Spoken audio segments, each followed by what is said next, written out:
നീ ഉറപ്പിക്കേണ്ട ഒരു കാര്യമുണ്ട്. നീ മരണപ്പെട്ടാൽ ലോകം നിനക്ക് വേണ്ടി ദുഃഖിക്കുകയില്ല. ലോകത്തിന്റെ ചലനങ്ങൾ തുടർന്നുകൊണ്ടേയിരിക്കും. നിന്റെ ജോലി അത് മറ്റൊരാൾ ഏറ്റെടുക്കും. നിന്റെ ധനം അത് നിന്റെ അനന്തരാവകാശികളിലേക്ക് നീങ്ങും. നീ അറിയണം, നിനക്ക് വേണ്ടി ലോകം എത്ര നാൾ ദുഃഖിക്കും. നിന്നെ പരിചയമുള്ളവർ പറയും, പാവം, അള്ളാഹു അദ്ദേഹത്തിന് പുറത്തു കൊടുക്കട്ടെ എന്ന്.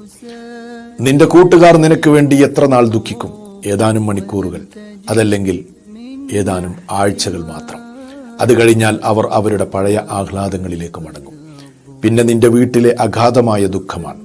അതെത്ര നാളുണ്ടാകും? ഒരാഴ്ച, രണ്ടാഴ്ച, ഒരു മാസം, ഏറി വന്നാൽ 2 വർഷങ്ങൾ. അത് കഴിഞ്ഞാൽ പിന്നെ നിന്നെക്കുറിച്ചുള്ള ഓർമ്മ അവരുടെ ഓർമ്മകളുടെ ഏടുകളിലേക്ക് മാറ്റപ്പെടുകയും അവർ അവരുടെ പഴയ സന്തോഷങ്ങളിലേക്ക് മടങ്ങുകയും ചെയ്യും. ഇതോടെ ജനങ്ങൾക്കിടയിൽ നിന്റെ ജീവിതത്തിന്റെ സ്റ്റോറി അവസാനിക്കുകയാണ്. അവിടെ മുതലാണ് നിന്റെ ജീവിതത്തിന്റെ യഥാർത്ഥ കഥ ആരംഭിക്കുകയും ചെയ്യുന്നത്. നിന്റെ സൗന്ദര്യം, ആരോഗ്യം, ധനം, മക്കൾ എല്ലാം നിന്നിൽ നിന്ന് നീങ്ങിപ്പോയി. നിന്റെ വീടും ഇണയും നിന്നെ വിട്ടുപിരിഞ്ഞു. പിന്നെ നിന്റെ കൂടെ ബാക്കിയുള്ളത് നിന്റെ പ്രവർത്തനങ്ങൾ മാത്രം. അതുകൊണ്ട് ഒരേ ഒരു ചോദ്യം നിന്റെ ഖബറിലേക്ക് വേണ്ടി നീ എന്താണ് ഒരുക്കി വെച്ചിട്ടുള്ളത്?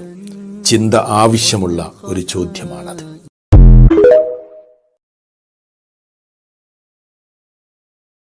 Download ShareChat.